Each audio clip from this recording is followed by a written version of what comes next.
Isso é uma coisa muito importante. Bom, deixa eu abrir aqui novamente, agora está gravando.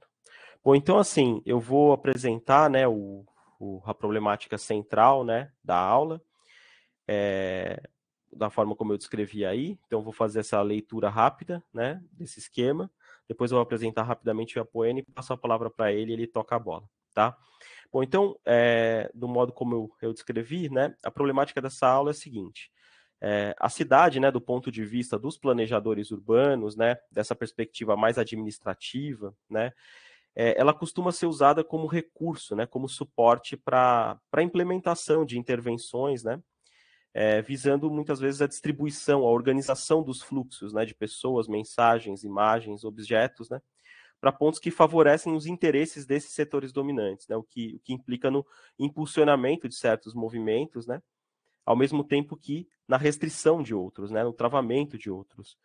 E aí, dessa forma, né, as mobilidades e as imobilidades são dimensões complementares, né? Elas compõem, na verdade, a vida urbana, né? De uma forma muito decisiva, né? E alguns espaços não são particularmente expressivos, né? Dessas fricções entre mobilidades e imobilidades. Eu acho que um desses espaços, né? Como a gente vai ouvir, vai perceber na exposição do Apoena, é o caso do Morro de Santa Marta, né? E, enfim, a modo como ele se apropriou, né? Desse ancoradouro, né? Que é essa estátua do Michael Jackson, é absolutamente ilustrativo disso, né? Então, eu sugeri uma questão central, né, para funcionar aqui como uma espécie de uma questão guia, né, para animar aqui a nossa conversa, que é a seguinte, né? Como construir uma unidade de análise etnográfica, né? Como construir uma pergunta, uma unidade de análise que permita a gente descrever esses processos abrangentes, né? Na complexidade que esses processos exigem, né, sem que a gente tenha que recorrer a certos abusos conceituais, né, como vai descrever lá o Renato Miguel do Carmo, num texto que a gente leu algumas aulas atrás, que reproduzem uma certa perspectiva fetichizada, né, do movimento, né, dos fluxos, enfim, como essa ideia de mundo líquido do Bauman, a própria ideia de não lugar do Marcogé, né. Então, acho que um pouco essa questão, né, essa ideia de ouvir o Apoena hoje, tem a ver com isso, né, tem a ver com entender como é que ele conseguiu construir, né, uma unidade de análise etnográfica para pensar essa relação entre mobilidades e imobilidades no espaço urbano, sem para isso perder rendimento analítico, né? Sem para isso perder a densidade que eu acho que esse tipo de questão exige, né? Deixa eu só apresentar o Apoena, então, rapidinho. Eu fiz aqui uma telinha para apresentar ele. O Apoena é doutorando, né? Pela Universidade de São Paulo, né? Ele tem, enfim, está fazendo o doutorado agora, né? Está desenvolvendo uma pesquisa muito interessante agora no doutorado, que envolve essa questão das favelas turísticas também. Ele vai apresentar, ele vai falar um pouco sobre isso, né? E o Apoena, na verdade, ele integra também alguns grupos de pesquisa, né, entre eles o Urban Data Brasil, né, do Centro de Estudos da Metrópole, na USP, né, o grupo Mobilidades, Temas, Teorias e Métodos, que eu também integro junto com ele, né, enfim, não só eu e o Apoena, mas eu acho que o Diego, que integra o grupo, que faz parte do grupo, acho que está aqui também, entre as pessoas convidadas assistindo. O Apoena faz parte do Cidades também, que é o núcleo de pesquisa urbana lá da UERJ, né, que é coordenado pela Lia Rocha, um grupo muito, muito interessante, muito potente, né. Ele tem a formação, né, o bacharelado dele é em turismo pela Federal Fluminense e o mestrado é em ciências sociais pela UERJ, né. Não sei, acho que você foi orientando da Lia, não foi? Apoena, não sei. Não? Depois Eu você fui fala um da Márcia pouquinho. Leite. Da Márcia, olha só. Então, não sabia, deixa eu fechar aqui então. E aí eu queria mesmo te fazer essa apresentação rápida. Vou fechar aqui a apresentação, vou te passar como apresentador para você poder tocar o barco aí e apresentar direitinho. Deixa eu só colocar aqui. Deixa eu ver aqui como é que eu faço. Pronto, já tornei você apresentador. Aí assim, enfim, você já entendeu, né, como é que faz para apresentar, tem aquela telinha, e quando você for exibir o vídeo, você usa esse maisinho aqui, vai ter ali a parte para colocar o link externo, você exibe por aqui, porque a qualidade do som e da imagem é é melhor, tá? Eu vou retirar aqui a minha imagem da tela, porque como a gente está gravando, depois a ideia é a gente vai fazer uma pequena edição desse material, e aí fica melhor só com você, tá? Mas qualquer coisa eu estou aqui interagindo no chat com o pessoal, então estou aqui presente, tá bom? Então é com você a palavra, seja muito bem-vindo e muitíssimo obrigado pela generosidade de estar aqui com a gente hoje. Beleza, Guilherme. Eu que agradeço pelo espaço. É interessante você falar da minha formação também, porque eu sou formado em turismo, né? E entrando na graduação em 2011, com certeza eu sempre falo que foi um divisor de águas para mim, de quando eu conheci o trabalho da Bianca e vi que eu podia pensar atividades turísticas a partir de uma perspectiva que me permitisse observar as desigualdades sociais e todas as questões mais críticas de que estão, eu diria, na essência dos estudos do turismo, né? Então, na minha pós-graduação, no começo da trajetória, eu tive a orientação formal da Márcia Leite, mas, por outro lado, eu fui co-orientando da Paloma Menezes, que foi uma das primeiras orientandas da Bianca, né? E agora eu estou com a orientação da Bianca. Então, é interessante pensar que, por mais que eu esteja no programa de Sociologia agora, essas referências que você trouxe no começo do curso de vocês são muito centrais para mim. Escola de Chicago, Manchester, eu diria, as pedras fundamentais assim das minhas reflexões, e é por isso que a gente consegue chegar também nos estudos sobre mobilidade, né, com essa cabeça mais de pensar os fluxos, o que circula, o que não circula, e também os aspectos mais processuais dos fenômenos sociais e dos fenômenos urbanos, né? Então, bem, eu falei isso tudo também só para comentar que trabalho de pesquisa, eu não gosto de pensar em trabalhos de pesquisa como uma coisa necessariamente individual, né? Então, esses estudos aí relacionados à estátua do Michael Jackson vieram bastante também fruto de interlocuções com a Paloma, com a Bianca, que por mais que não fosse minha orientadora, já estava na minha banca, já estava me trazendo muitas questões, né? A história desse estudo, na verdade, é que a estátua do Michael Jackson estrutura um pouco a minha dissertação de mestrado, porque eu vou contando outras coisas e vou amarrando isso tudo a partir de um pouco uma história da estátua, né? Então, o que circula ao redor da estátua, o que circula por causa da estátua, o que não circula também. Então, acho que o último ponto que eu queria trazer antes de começar é só que, realmente, por terem vindo do chamado norte, né, da Europa e dos Estados Unidos, os estudos de mobilidade começaram a partir de uma tradição de pensar mais o que circula do que o que não circula, né? Mas quando esses estudos aportam aqui numa realidade um pouco mais diferente, eu acho que é muito difícil. Para mim é muito difícil não pensar nas imobilidades também. Então, eu diria que talvez eu seja mais um estudioso do que não está se movendo tanto do que o que de fato se move continuamente e essa perspectiva mais, diria, um pouco mais comum, né? Um pouco mais óbvia, talvez. Então, eu vou começar aqui. A proposta dessa apresentação que eu vou fazer para vocês é pensar um pouco isso, como que a virada móvel, enquanto um operador analítico, pode nos ajudar a observar uma estátua na favela, né? Porque parece um pouco inusitado a gente pegar alguma coisa que é fixa por definição para refletir sobre o que está circulando ao redor dela, né? Mas, na verdade, por mais que isso pareça um pouco inusitado, eu diria que quando vocês conseguem conformar essas reflexões na cabeça, acaba sendo um pouco mais produtivo também, porque força um pouco a gente a pensar a partir de um lugar de criatividade e dá uma gama de possibilidades analíticas muito maiores. Então, eu acho que é importante também falar que, no meio disso tudo, eu tenho algumas questões que eu estou na intersecção, mas que eu não vou tratar diretamente, que são os estudos diretamente relacionados ao que a gente chama de violência urbana no Rio de Janeiro, né, a partir dos estudos do Machado da Silva, principalmente. Mas eu gosto de deixar algumas referências aqui que respaldam um pouco as reflexões que eu trago. E, por outro lado, eu também não vou discutir diretamente o fenômeno do turismo em favelas. E daí a Bianca é uma referência incontornável para isso. E eu também trago referências aí mais relacionadas ao turismo de pobreza, numa perspectiva mais global. E esse livro, lançado recentemente por outras duas participantes do nosso grupo de pesquisa também, que é o Brazilian Mobilities, que tem muitas coisas relacionadas a essa temática e também às mobilidades, de uma perspectiva mais ampla, pensando o Brasil. Então, vamos lá. Acho que um pouco como eu estruturei a apresentação para vocês hoje, é dar um pouco do contexto do porquê que eu acho importante ter a estátua como um enfoque analítico para pensar no fenômeno urbano. Depois eu vou trazer um pouco as referências teóricas que me ajudam a operacionalizar isso. Depois um pouco a metodologia, então eu tentei montar um pouco também de compartilhar como é que a gente consegue usar o paradigma das mobilidades, o giro das mobilidades, como uma perspectiva metodológica e, por fim, algumas conclusões também que podem ser usadas para inspirar outras pesquisas, né?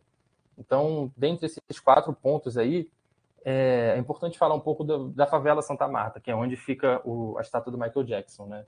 Então, essa foi a favela que, em dezembro de 2008, foi inaugurada a primeira unidade de polícia pacificadora. E é importante pensar por que foi nessa favela especificamente, né? Por que o projeto político de segurança pública começou nesse lugar. E, entre muitas hipóteses, uma das mais importantes é pensar que é porque é uma favela pequena. Então, no censo de 2010, essa favela tinha cerca de 4 mil moradores e pouco mais de 1.000 domicílios. E, além disso, ela só tem 2 acessos principais, um por cima e um por baixo. Então, acho que essa foto que eu coloquei no slide para vocês é bem interessante para pensar que é uma imagem que circula e justifica por que essa foi chamada de favela modelo, porque ela é uma favela bem cartão postal, né? Então, o fato dela ter sido pintada e dela caber numa foto assim pequenininha, acho que é bem ilustrativo do que foi chamado não só por mim, né, mas na verdade por autoridades públicas, pela mídia, dessa favela modelo da pacificação. Falando um pouco do projeto das UPPs, foi uma política lançada no período de preparação e eu diria também mercantilização da cidade do Rio de Janeiro para a Copa do Mundo de 2014 e os Jogos Olímpicos de 2016. Com o lançamento das UPPs, reduções em índices de violência, como letalidade violenta e tiroteios, foram articuladas a narrativas institucionais e midiáticas que celebravam capacidades criativas e empreendedoras nesses chamados territórios pacificados, com aspas, né? Estimulando negócios em torno do que seria chamado bastante de uma nova economia das favelas. E é nisso que entra o turismo.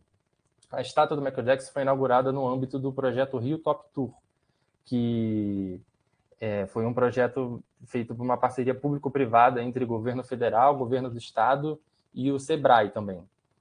Impressões positivas foram conduzidas por esse projeto de turismo de base comunitária, apresentado, entre aspas, como uma possibilidade de aproveitar o potencial turístico de comunidades carentes a partir da inclusão mercadológica dos próprios moradores. Então, a instalação de uma estátua do Michael Jackson é ilustrativa e indicativa também, é definidora de como que o turismo passa a criar distinções entre diferentes favelas. E aqui eu indicaria muito o trabalho da Camila Moraes, que ela fez uma tese apresentada na FGV, orientada pela Bianca também, que é fundamental para pensar como que diferentes favelas foram tentando se distinguir mercadologicamente a partir de especificidades de cada uma. Então, são as apropriações da Traveling Favela que a Bianca conceituou, né? E aí agora, por último, entrando diretamente no histórico da estátua, ela foi inaugurada em 2010 e ela fica exatamente no lugar onde o Michael Jackson gravou o clipe em 96. E por mais que vocês tenham visto as imagens do clipe que o Guilherme passou para vocês, antes da minha apresentação, eu sugiro fortemente que vocês visitem a introdução do livro Gringo na Laje, da Bianca, porque ela descreve muito bem ali como que aconteceu a visita naquela época, né? Sob protestos de alguns e celebrações de outros. E essas disputas eram relacionadas a uma imagem internacional da cidade e do país. Porque naquele momento, em 96, o Rio de Janeiro já tinha um projeto de se candidatar como cidade olímpica, que foi fracassado, né? Mas naquele momento, acho que o governador do Rio de Janeiro, né, o presidente, até o Pelé, se manifestaram contra, por causa dessa disputa, né, de uma imagem que ia circular e dos efeitos materiais que são provocados por essas imagens, né? Então, falar da favela seria prejudicar uma imagem internacional do Rio de Janeiro. E aí, o que me chama a atenção, né? Por que esses esforços institucionais de 1996, que eram relacionados a uma tentativa de evitar a chegada do artista na favela, em 2010 foram convertidos em investimentos públicos para uma construção permanente do Michael Jackson, né? Então, nessas duas imagens aí, a gente vê que a estátua foi reproduzindo uma cena dele na favela, né? Então, por que em 96 as autoridades eram contra e depois em 2010 as autoridades fizeram questão de investir, né, dinheiro e tempo, energia e visibilidade para essa cena? Então, por que esses propósitos institucionais para impedir a visitação à favela foram convertidos no planejamento de um marco simbólico para incentivar o turismo na favela? E aqui a gente já está tendo uma perspectiva das mobilidades, né? Porque se antes era uma tentativa de impedir que as pessoas se locomovessem até a favela ou que essa imagem da favela circulasse, no segundo momento é justamente o contrário, né? A gente tenta incentivar que as pessoas visitem e circulem pela favela para as imagens sobre a favela circularem também. E pensando um pouco sobre isso, eu percebi que acontecimentos relacionados à estátua poderiam servir, então, como um fio condutor para a minha dissertação. Por exemplo, é importante dizer que o espaço da chamada Laje Michael Jackson foi projetado em um lugar que era conhecido antes como Laje Dedé, que era uma liderança comunitária tradicional na favela Santa Marta. E depois de muitos protestos de moradores contra o que foi referido por eles como um apagamento da história local em função de uma identidade turística da favela, foi colocada uma placa informativa no local. Eu acho que só para, antes de a gente entrar um pouco nos aspectos mais teóricos, eu queria compartilhar com vocês um vídeo que o Guilherme me sugeriu colocar, que é uma pessoa visitando esse lugar onde Michael Jackson fez onde gravou o vídeo, onde foi colocada a estátua e a emoção que traz essa visita.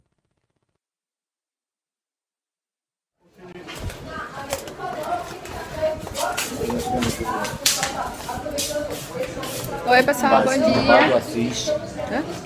Aqui é o espaço Michael Jackson. Michael! Ai, como que eu não vi isso aqui? Ali mais perto, lá no Vai, amigo!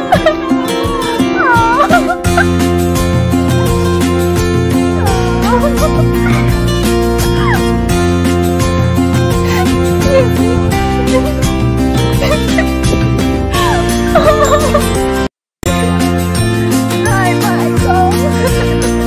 Sério? Uou! Uou! É aqui da Bahia. Uau, Michael! Eles não ligam pra gente. Hi, gente! Ai, Michael Jackson! Gente, uou! Aqui sou eu, ó, vídeo pertinho. Ela viu ele! Ai, chorei muito nisso! Estando que você tava aqui?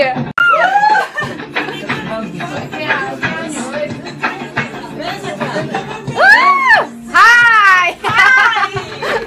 Todo mundo no ritmo do Michael! Dava para ver esse vídeo inteiro, né? Mas é porque a gente tem o tempo aqui da apresentação.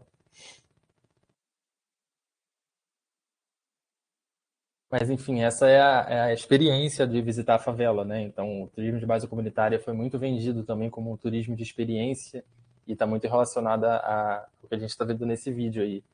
E aí, só para não deixar de comentar, é importante a gente pensar também que esse é um vídeo colocado no YouTube, né? E toda a coisa do olhar do turista lá, que é essa imagem preconcebida de uma visitação turística. Então, quantas pessoas não veem esse vídeo e se convencem também a visitar e compartilhar essa experiência, já chegam ali naquele lugar com essa perspectiva, né? E é interessante, uma curiosidade, que a figura do Michael Jackson é muito controversa, né? Eu realmente não entro nesses debates relacionados a isso, mas no próprio campo eu percebi que não é muito interessante para as pessoas que estão visitando, nem para o campo do turismo, debater sobre isso. Na verdade, é muito mais sobre ter essa estátua ali que reproduz essa imagem que é um produto turístico, sabe? Então, é interessante pensar nesse recorte também do imaginário relacionado à estátua. Agora, vou passar aqui. Então, agora vamos para a parte um pouco mais teórica, né? Como que eu trabalhei na dissertação de mestrado a partir da estátua. O argumento central é que a estátua do Michael Jackson, ao mesmo tempo, sustenta como uma infraestrutura e integra como componente essas imobilidades de imagens, corpos, objetos, significados, conjugados por essa ideia de uma favela pacificada e também turística, né? Então, indo de ponto a ponto, acho que no meu texto tem todas essas referências, eu não vou colocar aqui, não vou entrar diretamente sobre elas também, mas eu vou usar um pouco a estátua para refletir um pouco sobre esses conceitos, né? Sobre esses eixos de reflexão. Então, pensando num ancoradouro que sustenta mobilidades, é pensar que tudo que se move a partir de alguma coisa ou em direção a algo, né? Então, a estátua do Michael Jackson foi posicionada em uma laje na favela com vista panorâmica, incluindo a própria favela, a cidade, o mar, o Cristo Redentor, uma loja de souvenir, que é um pouco que a gente viu no vídeo, que compõe a experiência também, e o mosaico do Michael Jackson, idealizado pelo Romero Brito, então, que é um artista brasileiro com fama internacional pelo caráter multicolorido e comercial de suas obras, né? Então, a gente pensar na estátua, a gente pensar no que está ao redor dela e que todas essas coisas compõem esse ancoradouro, que, na verdade, é um espaço de multi-interesses e de multi-motivações que leva pessoas até ali. Então, a gente está pensando nos turistas e nos guias de turismo e nos jornalistas e tudo que circula em direção a esse lugar e, de alguma maneira, sai transformado, né? Então, esse ancoradouro também tem essa perspectiva um pouco de uma transformação que acontece, né? Então, a gente viu no vídeo também uma transformação bastante afetiva, né? Uma experiência que talvez seja bem marcante para ela, né? No segundo eixo, a gente pensa nessas constelações de movimentos, práticas e experiências que compõem o que a gente pode chamar de mobilidade. Então, o mirante com a estátua se tornou um espaço apropriado por variados usos e motivos, como rodas de samba, churrascos de moradores, visitações turísticas e, de forma geral, a laje mais acessada na favela para registrar fotografias e selfies. Contudo, e aqui eu já vou dar um pouco o spoiler de onde a gente vai chegar, com o passar do tempo, outras formas de situações passaram a ser configuradas. Por exemplo, após 7 anos sem tiroteios, a retomada dos conflitos levou um policial a ser baleado durante um tiroteio na laje. Isso é um pouco a inspiração para o título do artigo que eu submeti, que é Michael Jackson entre flashes e tiroteios. Então, que a gente pensar que a estátua é estruturada também, é um pouco composta em termos de importância a partir do que circula ao redor dela, do que é significado ao redor dessas circulações ao redor dela e de que experiências são proporcionadas e variáveis no tempo a partir dessa composição.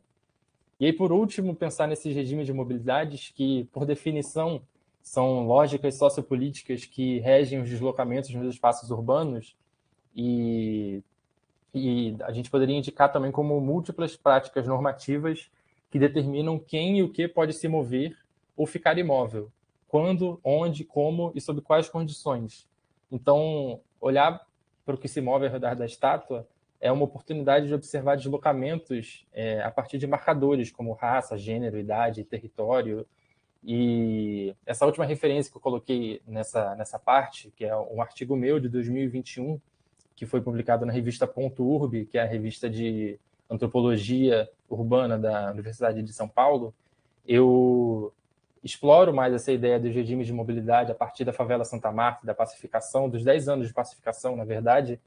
É um artigo um pouco mais pesado do que esse do Michael Jackson, em termos de temática, mas nele eu debato um pouco por que quando uma turista foi assassinada por uma bala perdida durante um passeio na Rocinha, em 2017 ou 2018, por que essa notícia circulou muito e causou muitos efeitos, ao mesmo tempo que outro tipo de homicídios que aconteciam com moradores foram menos repercutidos, né? Então, por que um acontecimento numa favela turística com uma turista causa mais mobilidades informativas e circulação de notícias do que outras questões, outros homicídios que acontecem também?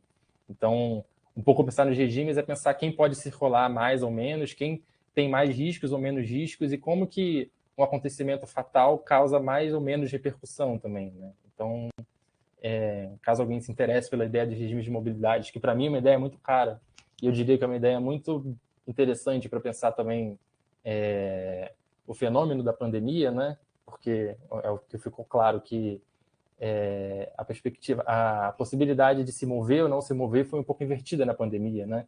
Porque quem tem direito de ficar em casa e quem precisa sair para trabalhar. Então, essa também é uma outra chave analítica para pensar a pandemia a partir dos regimes de mobilidade. Agora a gente chega na parte mais divertida dessa apresentação, que é uma cronologia de exemplos relacionado à estátua do Michael Jackson, acontecimentos ao longo do tempo, que eu fui pensando a partir dessas três noções, da estátua como ancoradouro, das constelações de mobilidade e também dos regimes de mobilidade. Então, começando em 2010, assim que a estátua foi inaugurada, a gente via muitas imagens circulando de pessoas que se deslocavam até a favela para tirar foto com ela. Nessa segunda imagem, eu tento passar um pouco a perspectiva de um ancoradouro, né? Porque a estátua interessa, mas a estátua interessa justamente por ela ser um elemento que compõe uma coisa um pouco maior, uma infraestrutura um pouco maior, né? Então,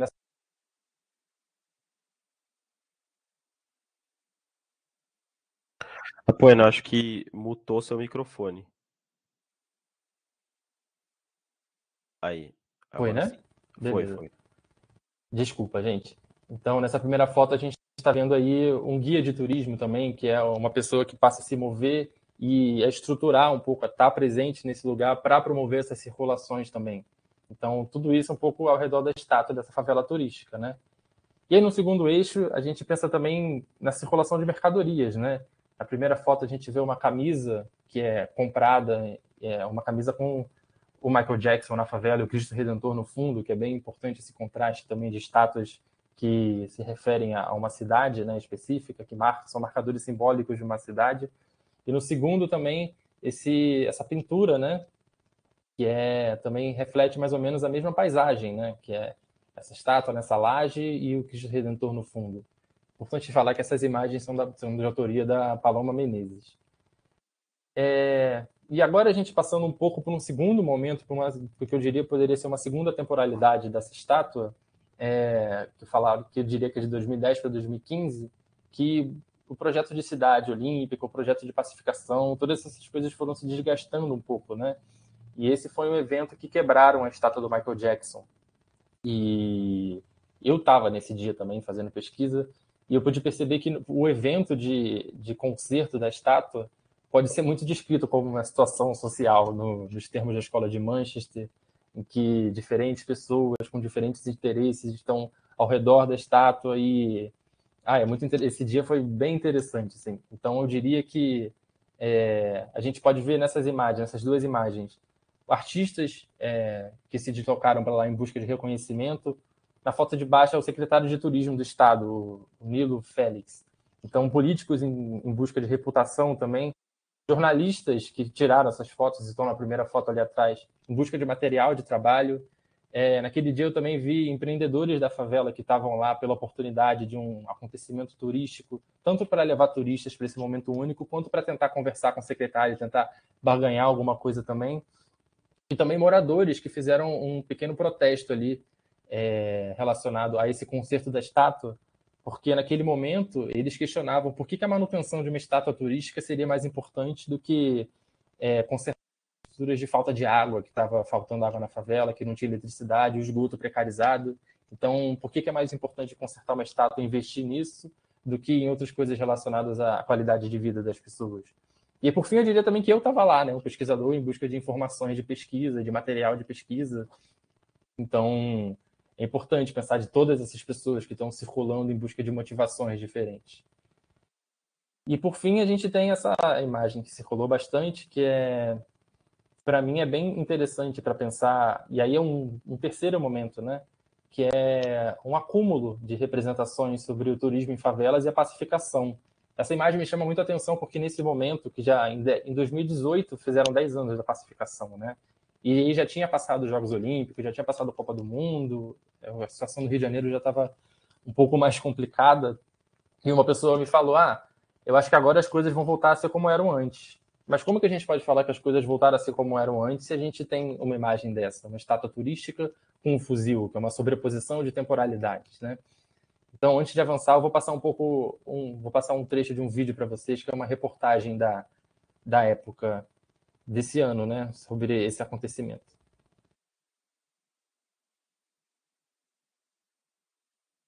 Um fuzil foi pendurado na estátua do Michael Jackson, meu amiguinho. Abusando. Lembra que o Michael Jackson veio no Brasil para gravar um clipe, foi lá na Rocinha e tal. Aí tem uma imagem muito legal, uma estátua, uma homenagem a ele, né, quando foi visitar a comunidade. E agora, isso acaba virando mais um símbolo, cara, da violência no Rio de Janeiro, o que é muito prejudicial, principalmente para o turismo.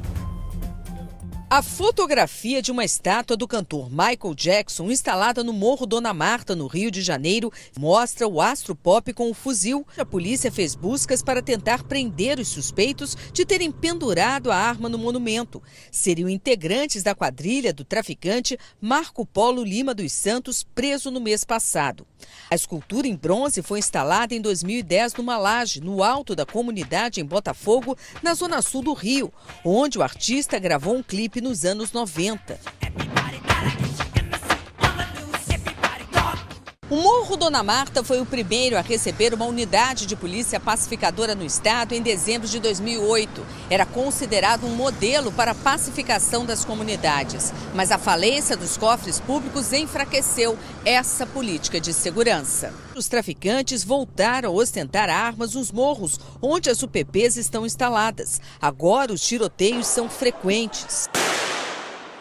Os policiais viraram alvos do crime organizado. E os moradores temem pelo pior. Dentro da favela, então, o poder é quem está lá dentro, entendeu? Aí as crianças que sofrem também, entendeu? O PP é um projeto falido. Isso é um exemplo. Essa foto de um ícone da música mundial com um fuzil pendurado no pescoço.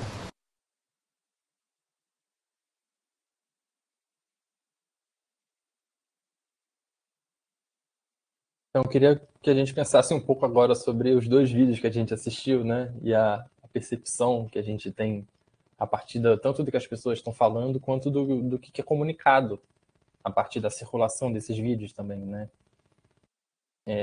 Esse, para mim, é totalmente o pulo do gato para pensar a partir da estátua, né? Que é pensar um pouco isso, Guilherme, é muito isso. Na verdade, eu tive que lidar bastante com isso, dessa confusão entre falar de Michael Jackson e falar da estátua, né? Por isso que eu falei no começo que os escândalos de pedofilia, da vida pessoal dele e tal, nesse caso, para essa análise, não cabem tanto, porque não é tanto sobre isso, né? O pessoal que está visitando lá não está muito pensando nisso e não motiva muito o que circula ao redor da estátua, mas é muito mais sobre... E aí o gancho para a aula, né? Que é um projeto de cidade, né? Um planejamento urbano e esse marco simbólico que comunica uma temporalidade, um projeto, um momento, né? Então, agora um pouco entrando nos aspectos mais metodológicos, né? Que é observar imagens da estátua nos ajuda a recuperar uma cronologia de contextos da favela. E eu perguntaria, né? Por que isso acontece e como operacionalizar isso enquanto método?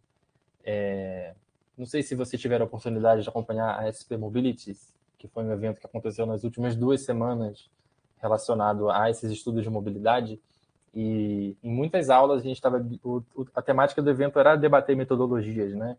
E agora um pouco também respondendo o que o Guilherme falou, né? Que é como que a gente constrói um objeto de análise a partir das mobilidades. E aí tem uma coisa chamada etnografia móvel, que é perseguir o que está se movendo e o que não está se movendo ao entorno de algo, alguma coisa, algum território, alguma situação. Então, a própria Bianca, que perseguiu bastante a metáfora da favela turística, né? Então, no meu caso, foi um pouco perseguir mobilidades e imobilidades ao redor da estátua e tentando reconstruindo os nexos que compõem redes que são multiescalares, né? Entre corpos, representações, imagens, políticas, poderes. E eu diria, agora, isso não está no texto, estava pensando isso um pouco mais recentemente, que é possibilitado tanto pela observação a partir do digital, então a partir do computador, de ver notícias e ver o que está sendo divulgado e o que está chegando em outras pessoas a partir das telas sobre determinada coisa, mas principalmente pela observação participante e presencial na favela. Então o que eu fazia era, quando tinham acontecimentos relacionados à estátua, e eu sabia que esses acontecimentos poderiam causar determinadas impressões ou perspectivas, eu perguntava para as pessoas, nossa, você viu a coisa do fuzil? Nossa, você viu que quebrou o óculos? Você viu aquele dia que o cara foi consertar? Então, eu estava um pouco perguntando para as pessoas qual tinha sido o impacto dessas outras circulações ao redor de uma coisa que estava fixa ali, sabe? E eu gosto de separar também alguns outros momentos que são bastante determinantes para a gente pensar que circulações em torno e a partir da estátua comunicam talvez mais do que a própria materialidade da estátua, né? Então, comunicam sobre o espaço urbano ao redor dela, sendo a favela ou uma política de segurança pública, ou mesmo, numa perspectiva mais abstrata, um projeto de cidade. E por isso, notícias relacionadas à estátua passam a ser indicativas sobre aspectos do planejamento público e urbano da cidade. Eu queria ler só um trecho dessa reportagem que saiu no Globo, um pouco antes das Olimpíadas de 2016. Bem que Michael Jackson foi alertado por uma voz feminina no início do famoso clipe They Don't Care About Us, com o Morro Dona Marta ao fundo. Michael, eles não ligam pra gente. O cantor passou apenas 6 horas na comunidade para gravar o clipe, mas sua imagem permanece ali para sempre. O símbolo é a estátua do ídolo na laje que ganhou fama internacional.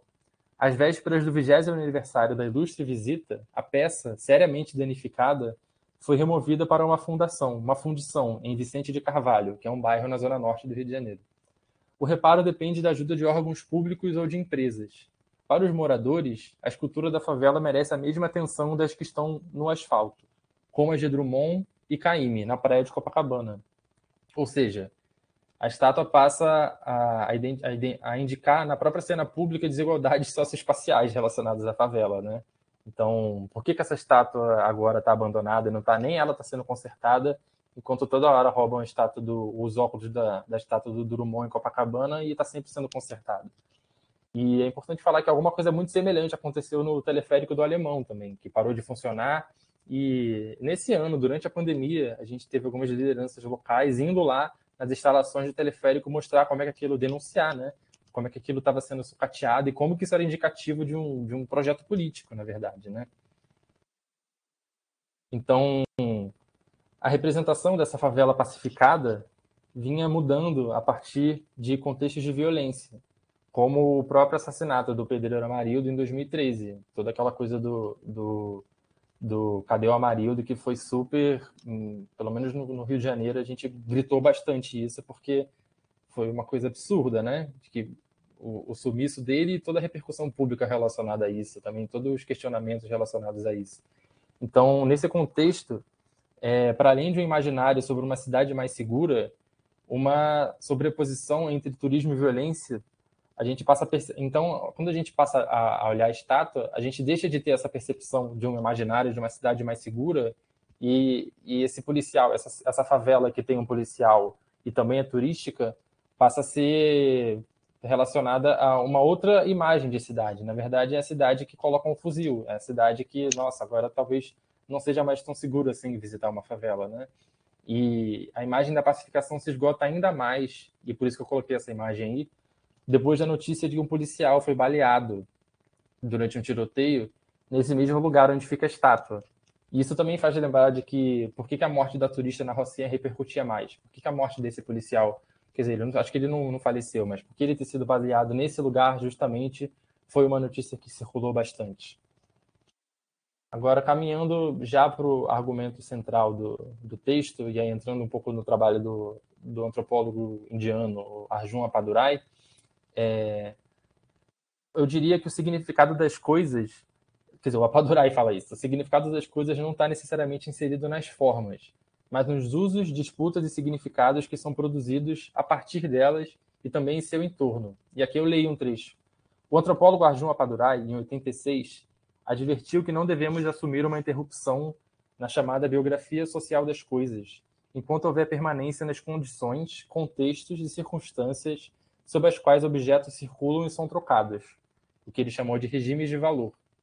Nesse sentido, apesar de desvalorizações ao caráter de mercadoria, a chamada biografia das coisas pode ser associada à viabilidade de novas trajetórias sociais e culturais, porque a vida social dos objetos subsiste conforme sua trajetória de usos, disputas e significados for socialmente reconfigurada entre contextos econômicos, políticos e culturais. E aí eu digo, podemos analisar uma vida social da estátua do Michael Jackson a partir da intensidade das mobilidades e das imobilidades em torno e a partir dela. Então, nessas imagens, eu tenho um pouco tentou tratar um pouco sobre isso, de que por que a estátua, apesar de um esgotamento do turismo na favela de Santa Marta e nas favelas do Rio de Janeiro, a estátua permanece sendo pertinente. Então, no dia 14 de julho, aconteceu a circulação dessa imagem do fuzil. E aí, 3 dias depois, passou a circular uma outra imagem, e passou a circular um pouco menos, dessa estátua com um boné da polícia. Então, aí já estavam tentando comunicar um pouco quem que determina as imagens sobre esse território, quem que está dominando esse território, quem está produzindo esse ordenamento desse território. Então, se o fuzil é associado ao tráfico, o boné da polícia é associado a essa disputa relacionada a um território e aos marcos simbólicos que identificam esse território também. E em 2018, produziram também essa imagem, né, do Michael Jackson com a camisa do Brasil e essa bandeira do Brasil atrás, porque nesse momento estava acontecendo a Copa do Mundo de 2018. Então, 4 anos depois, a gente ainda percebe que identificações relacionadas ao contexto que essa estátua foi produzida, né? Porque a gente não pode esquecer que ela é um dos principais marcos simbólicos da cidade do Rio de Janeiro para o contexto dos chamados mega-eventos, né? Então, configurações urbanas relacionadas à biografia da estátua permitem a delimitação de momentos distintos relacionados ao programa das UPPs. E sua trajetória acumula momentos relativos aos diferentes regimes de valor em que circulações são determinadas pela cronologia de uma política de segurança pública pertencente a um projeto mais amplo de cidade. E aí, por fim, eu troco essa imagem para vocês, para repetir um pouco que observar a estátua do Michael Jackson nos ajuda a recuperar uma cronologia de contextos e situações no espaço da favela. E aqui eu leio um trecho. Compreender que objetos, bens materiais e mercadorias sejam possuidores de uma vida social nos ajuda a perceber que, para além de pessoas, as coisas ou estátuas podem ser pensadas a partir de uma história biográfica. Refletindo a partir de materialidades em uma realidade social determinada por políticas e sistemas de mobilidades, a biografia social das coisas pode ser estabelecida pelas circulações que se constituem em torno e a partir delas mesmas, determinando suas trajetórias em contextos econômicos, políticos e sociais no espaço urbano.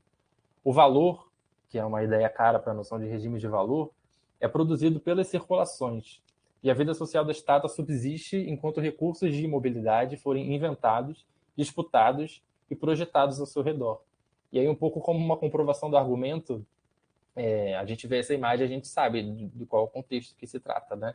E o mais interessante dessa imagem também é que essa pessoa que está fazendo essa ação comunitária de sanitização, de limpeza durante a pandemia na favela, é o guia de turismo que estava naquela foto de 2010. Então, como que essas coisas se atualizam e as pessoas que circulam mais ou menos ao redor da estátua também vão se reinventando, né?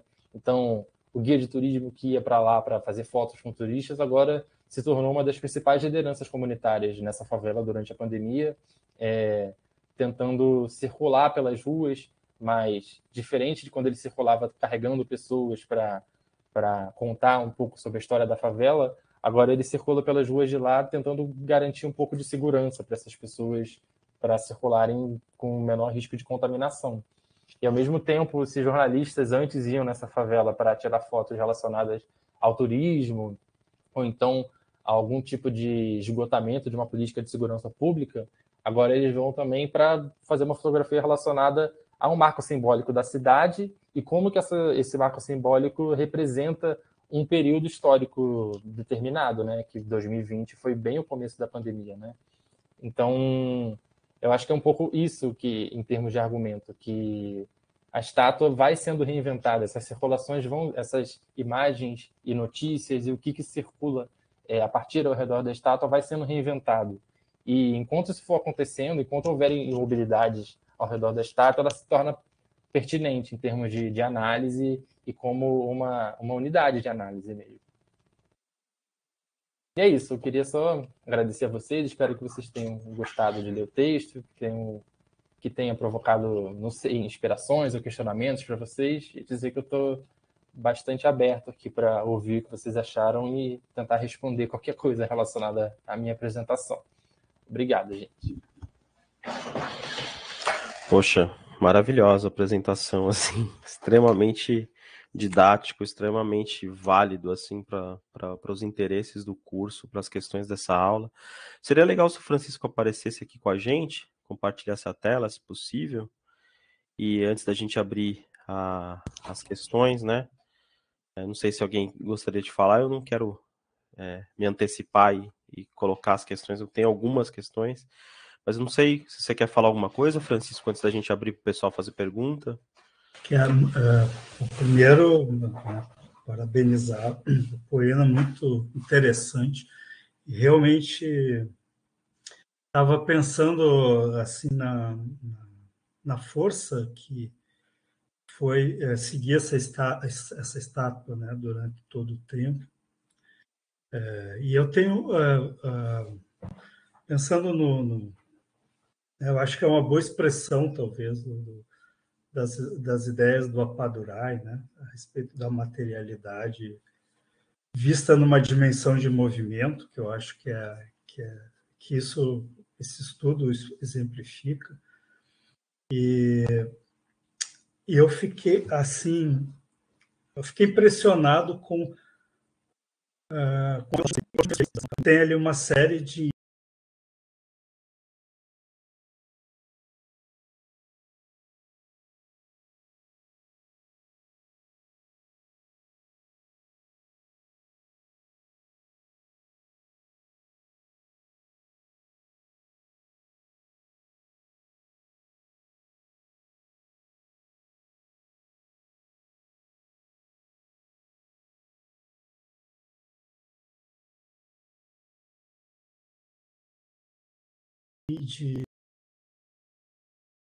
intervenções, né, naquele lugar. E, de certa forma, ele foi instaurado por um projeto político, né, de construir uma noção de uma favela pacificada, de uma presença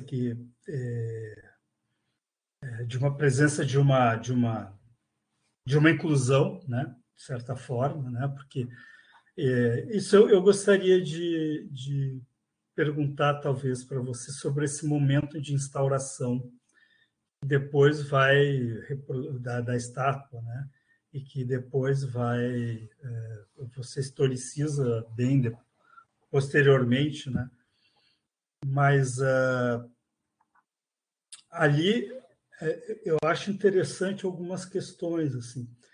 Primeiro, se tem alguma informação sobre o próprio escultor ou como é que foram as negociações assim para pensar e construir esse lugar, se faz parte daquele programa do desenvolvimento do turismo na favela, tem quem são os atores ali que participaram, né, além do escultor e do poder público, mas enfim. E a própria bom, tem um evento desse Astro Pop, né, internacional, né, mas me chama a atenção que a favela vai dialogar com o mundo com a figura de um Astro Pop que passou, inclusive, por um processo, é uma expressão de um processo bem ambíguo, né, muito ambíguo, mas de branqueamento, né? Então, você vendo o clipe aquele clipe é muito interessante, né? Porque você vê vários corpos negros junto com aquela figura, né? Que é o Michael Jackson, né? Um excelente artista, né? Mas com aquela perspectiva, né? De um branqueamento, mas ao mesmo tempo reivindicando a visibilidade daqueles outros corpos negros que aparecem ali através do Olodum, né? Tem uma dimensão interessante assim, para pensar nesse momento da instauração mesmo, né? De quando ela se materializa, né? Quando ela se objetifica ali, e que depois vai partir. Aí ela quer dizer, tem aquele momento de instauração que dá uma visibilidade imensa, né, e ela passa a ser um eixo mesmo, um foco, uma possibilidade discursiva e narrativa para outras utilizações, né? Mas ali era mais uma questão mesmo sobre a instauração mesmo, né? As escolhas estéticas e tudo, né? O que estava sendo anunciado ali, né?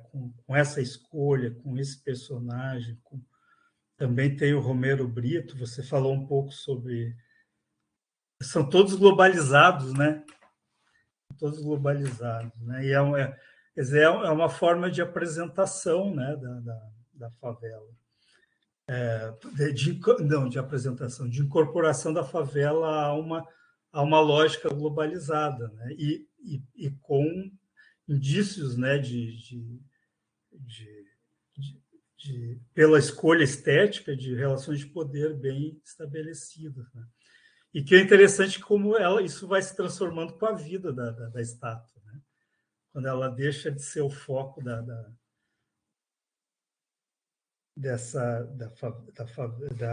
política pública, né? Mas ela permanece, né?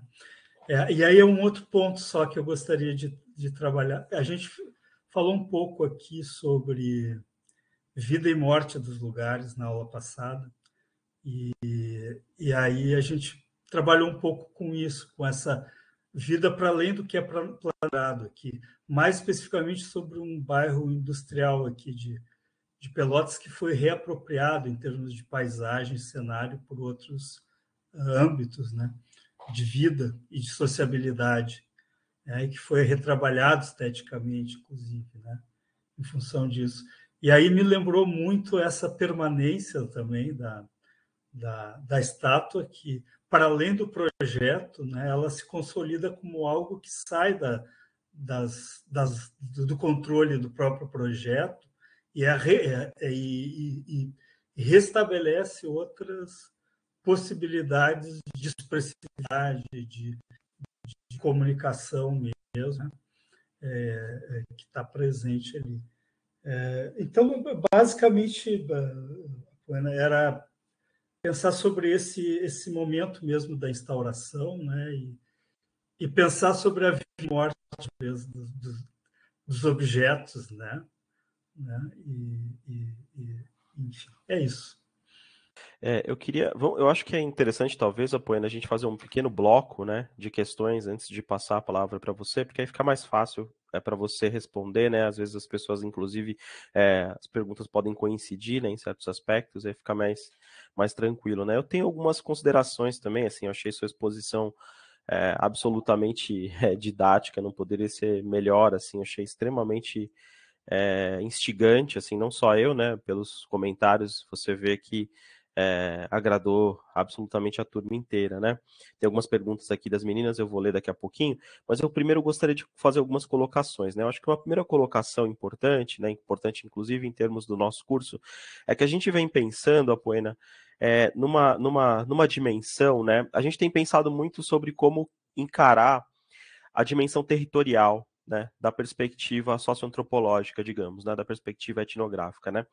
E um dos autores que a gente leu recentemente, né, o Renato Miguel do Carmo, um autor português muito interessante, que também vem trabalhando com essa questão das mobilidades, né? Ele trabalha com a ideia de espaço compósito, né? Tentando entender, né, que o espaço não é uma mera composição linear, né, a diferentes escalas, né, global e local, centro e periferia, né? Mas o espaço, nessa concepção, né, como um espaço compósito, seria uma espécie de uma zona enrugada, né, tanto pelas associações quanto pelas colisões, né, do encontro entre diferentes escalas, né, que se estabelecem nesse espaço, né. E você, no teu texto, né, uma categoria que você usa, eu acho que é uma categoria, você me corrija se estiver errado, mas eu tenho praticamente certeza, uma categoria Foucaultiana, que é a ideia de espaço heterotópico, né? Você trabalha com a ideia de heterotopia, que me parece que é muito próxima da ideia de espaço compósito do Renato Miguel do Carmo, né? Essa ideia de pensar o território como um campo de força, não exatamente como uma zona linear, enfim, que é igual para todo mundo, mas o espaço, ele é um produto social, ele é produzido pelo choque entre essas mobilidades, né? Então, eu queria te pedir para falar um pouco sobre esse aspecto da tua pesquisa, que me parece muito interessante em termos das questões que a gente tem discutido no curso, né? Uma outra questão, né, eu queria muito entender como é que você negociou os termos da sua presença no campo. Como é que efetivamente se deu a etnografia, né? O que você conversou? Como é que funcionava isso? Porque outra discussão que a gente teve recentemente tem a ver com isso, né? Como que a gente tem que entrar no campo muitas vezes, né? Como que a gente tem que organizar nossa posicionalidade, digamos, né? De acordo com o ator com o qual a gente está interagindo, com o contexto no qual a gente está interagindo. A nossa presença no campo, ela nunca se estabiliza totalmente, né? Por isso que fazer pesquisa de campo é tão desafiador e, de uma certa maneira, também desconfortável, né? Quem espera que fazer campo seja uma coisa confortável, você vai lá numa rede e fica lá observando, né? Enfim, está no caminho errado, porque de fato não é, né? E um terceiro e último aspecto que eu queria trazer para você, que é uma dúvida que eu tenho, uma questão muito, muito importante para mim, mas é uma questão muito importante para pessoas que estão aqui, né, na nossa lista, alguns alunos, algumas alunas, né? Pensei aqui no caso da Maria Luísa, que está trabalhando com prisões, né? Eu estou pensando aqui em termos do rendimento analítico da categoria ancoradouro, né, que é uma categoria cara para a tua pesquisa, mas é uma categoria que eu tenho visto muito acionada em estudos que se referem a questões turísticas, né? Eu estou pensando assim em termos de exemplos, né, de ancoradouros que não compõem esse cenário turístico. Estou pensando numa prisão, por exemplo, né? A gente pode tomar uma prisão, uma cadeia, como no caso da Maria Luísa, como um ancoradouro, né? Um campo de refugiados, quer dizer, como é que a gente pode pensar o rendimento analítico dessa categoria também fora dos trabalhos que são especificamente alinhados dentro dessa discussão turística. E eu fiquei pensando, aí não tem nada a ver com questões, essas são as 3 questões que para mim eu queria muito te ouvir falar um pouco sobre elas, né? Eu fiquei muito pensando na estátua do Borba Gato, cara, em São Paulo, sabe? Porque acontece uma coisa muito parecida com essa aqui, né? No Rio Grande do Sul também, né? Tiveram muitas estátuas que foram recentemente, enfim, tomadas como alvo de protestos. Enfim, as estátuas, elas meio que organizam, né, uma série de tensões, né, que de fato circulam em torno delas, né? Então a do Borba Gato não foi só agora nesse episódio, né, que ela foi tomada como alvo, né? Dessas como objeto no qual se expressa essas tensões, né, que acontecem em São Paulo. Ela recorrentemente é tomada dessa forma, né? Então eu só queria trazer essas 3 questões, né? Eu sei que são longas e aí você não precisa responder a todas, eu só queria trazer porque eu acho que é importante para a turma pensar. Eu vou ler aqui as questões que as pessoas escreveram no chat, tá? Para todo mundo ouvir, e depois tem alguém com a mão levantada que eu não vi quem é. Amanda, tá? Então deixa eu só ler aqui, eu passo a palavra para Amanda, e depois da Amanda acho que a gente pode passar a palavra para a Poena, porque já é bastante coisa. A Sandra escreveu, no cotidiano, como é a relação dos moradores com a estátua? Quais os sentimentos em relação a ela? A Maria Luísa complementou, minha pergunta coincide com a da Sandra no sentido de qual o sentimento dos moradores da favela com relação a todo esse processo midiático com relação à estátua e às condições de habitação desse território. Bom, a Lu Juliana elogiou, né, importante essa questão, o pacto etnográfico.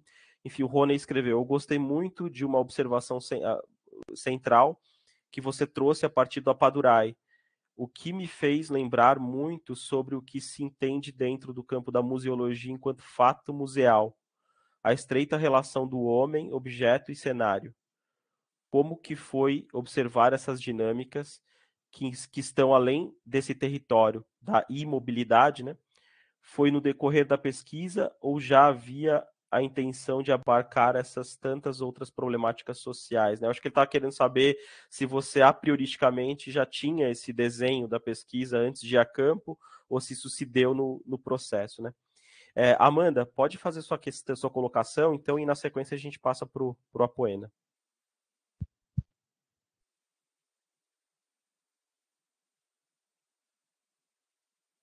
Interessante. E me suscitou uma lembrança quando tu falou do Borba Gato e e da questão da mobilidade e imobilidade. eu agora, eu tô morando em Passo Fundo, no interior do Rio Grande do Sul, por causa da pandemia. E Passo Fundo, não sei se o nome lembra vocês alguma coisa, mas é a cidade que teve notícias recentemente por ter tentado erguer a primeira estátua em homenagem ao Bolsonaro.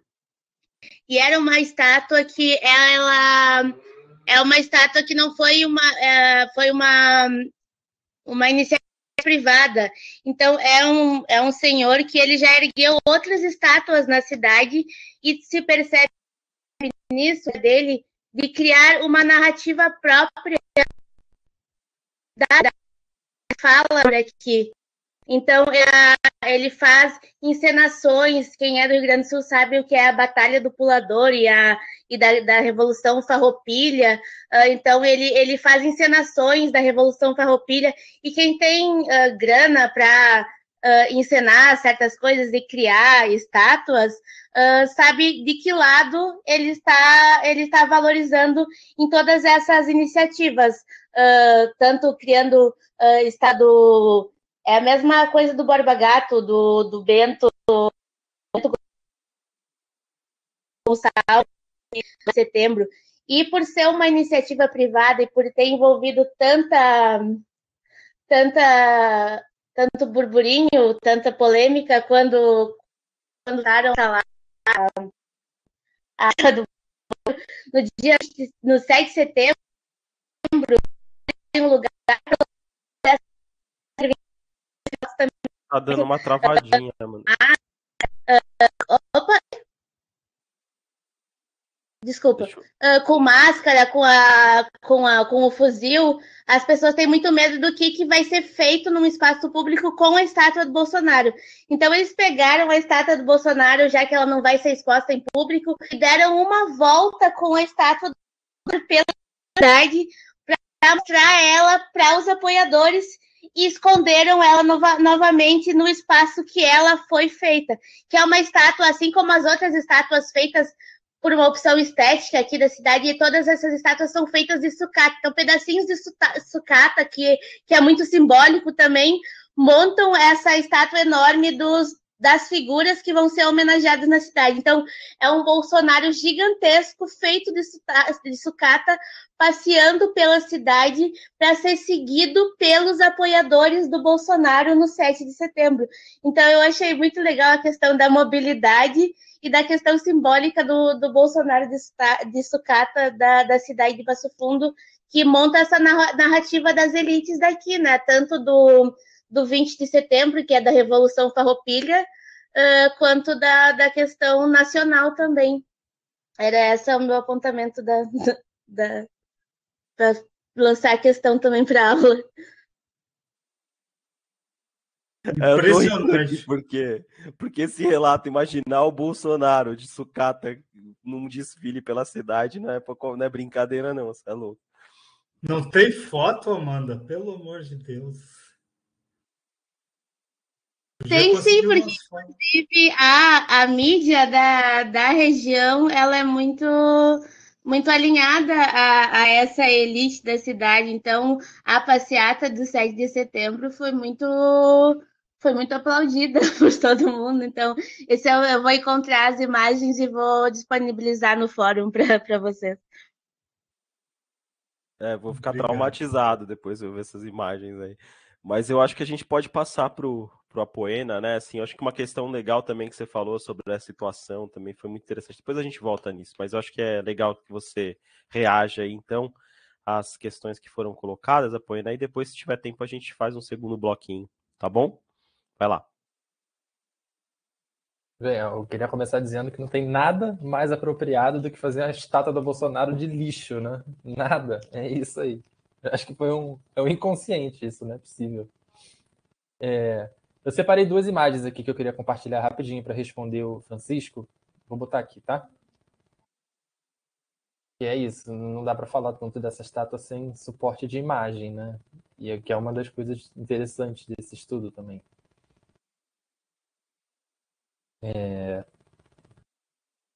Primeiro é só porque essa imagem é uma imagem, vocês estão vendo já? Uma imagem muito impactante, né? Do momento da gravação do clipe, né? E de como que... É isso, eu acho que tem uma dimensão do racismo mesmo, que é muito presente, tanto em relação à turistificação de favelas, quanto aos estudos de favela de uma forma geral mesmo, né? E eu acho que a gente está vivendo um momento bem interessante relacionado à visibilização desses debates, nesses estudos, nos estudos urbanos também, né? Então, eu acho que... É porque eu submeti esse artigo no meio do ano passado, mas eu pretendo, após o parecer, incluir pelo menos algum debate relacionado a isso, porque não dá para faltar mesmo, né? E o quanto que, na verdade, essa imagem vai se atualizando ao longo do tempo mesmo, né? De como que uma presença determina quem é o enfoque das atenções e quem não é, né? E por isso que eu falei aquilo no começo da minha apresentação também, relacionada ao apagamento branco, alguma coisa assim, né? De que o lugar onde fica a estátua era um lugar central na favela. Quem estuda a favela sabe que as favelas têm lugares que têm nomes e são determinantes para o cotidiano dessas pessoas e tal. Então, por mais que, aí já respondendo uma outra pergunta, as perspectivas locais sobre a estátua de forma mais ampla não são tão críticas assim como relacionadas ao turismo em favela mesmo, né? Eu acho que o pessoal da Zona Sul e da classe média do Rio de Janeiro está muito mais incomodado com o turismo em favela do que as pessoas que moram na favela. Acho que o maior problema é quando tem um turismo que é mais desrespeitoso, quando as pessoas fotografam dentro da casa das pessoas, ou fotografam crianças e tal. Mas quando começou a ter mais o movimento do turismo de base comunitária, acho que houve um momento mais pedagógico relacionado a esse comportamento dos turistas também. Então, isso se tornou um problema um pouco menor, né? Então, todo tour que eu acompanhei foi bastante pautado por, olha, gente, não fica tirando foto o tempo todo, respeitem as pessoas, a gente está aqui para visitar um lugar que é a casa das pessoas, etc. Então, tem uma pedagogia do turismo mesmo. E aí, um pouco falando sobre as questões de produção da estátua, eu coloquei esse outro slide aqui, que é o dono, o autor. O nome dele é Ike Horst-Hasch, eu posso escrever o nome dele aí depois. Mas ele permanece como um interlocutor um pouco da estátua, né? Sempre que estavam acontecendo essas coisas relacionadas à estátua, alguém ia perguntar a opinião dele, ia pedir a opinião dele, e ele ficava um pouco no sentido de mediação relacionada, não de mediação, mas um pouco de tradução, né? Desse momento urbano a partir de um lugar um pouco mais senso comum, sabe? Então não é nem uma autoridade, nem alguém da mídia, é um pouco o lugar do morador da cidade mais próximo da estátua, né? Um interlocutor mais próximo da estátua. E acho que é importante também, em termos da produção da estátua, dos investimentos, etc., pensar que o Rio Top Tour, que é o programa que a estátua foi inaugurada no âmbito dele, a ideia do Rio Top Tour era ser expandido para outras favelas, né? Não era ser só porque, assim, é uma política pública de turismo em favela e de turismo de base comunitária, então teve bastante investimento financeiro mesmo. Mas o projeto foi interrompido meio que pelo caminho, assim, por algumas questões de coalizão política, de quem estava na Secretaria de Turismo e quem estava em qual secretaria. Então, a própria pacificação também teve essas transições, né? A política de pacificação passou para o PP Social, né? Passou de uma secretaria para o Instituto Pereira Passos. Então, todo esse braço mais social relacionado à pacificação era bastante provisório, eu diria. Mas eu acho importante chamar a atenção que a estátua do Michael Jackson é tão marcante que, se a gente assistiu o documentário relacionado à pesquisa da professora Bianca Freire Medeiros, Em Busca de um Lugar Comum, em algum momento os cinegrafistas estão gravando um tour na Cidade de Deus, que estão pensando qual o potencial turístico dali, né? E, de fato, nunca teve muito potencial turístico, principalmente porque não dá para ver o mar, né? E é uma favela bem fora de mão dentro da geografia do Rio de Janeiro. Mas em algum momento o cara fala, não, a gente podia fazer uma estátua do Barack Obama aqui, porque ele veio aqui, né? Então imagina que marco simbólico que seria esse, o primeiro presidente negro dos Estados Unidos numa favela do Rio de Janeiro. Então, como que essa estátua também é um pouco inspiradora relacionada a outras possibilidades, né? E um pouco o que você comentou também, Francisco, relacionado ao mosaico do Romero Brito, eu diria que, apesar dele ser de ser um mosaico menos interativo, ele é tão importante para determinar o potencial turístico daquele lugar quanto a estátua. Então, aquele primeiro vídeo que eu mostrei para vocês, aquela turista está muito emocionada, abraça a estátua, mas ela também fica alguns momentos ali naquele mosaico, né? Porque também é isso, comunica essa globalização, né? Um artista brasileiro que não mora no Brasil, mas que representa o Brasil em algum sentido, né? Então, todos esses elementos um pouco genéricos relacionados ao Brasil, né? Então, do mesmo modo que não é à toa que o jornalista erra o nome da favela quando ele vai falar da estátua, e ele fala um pouco rindo também, é que representa uma favela no Rio de Janeiro. Então, é isso. Então, talvez se a gente perguntar para o Romero Brito onde está o mosaico dele, qual que é o nome da favela, talvez ele tenha que pensar um pouquinho antes de responder, porque é mais importante ser uma favela do que a favela especificamente, né? Vou responder um pouco essas perguntas relacionadas a responder de maneira mais completa, né? Relacionada a o que a estátua, qual é a relação dos moradores com a estátua. Então, eu acho que é como responder qual é a relação dos moradores com o turismo, né?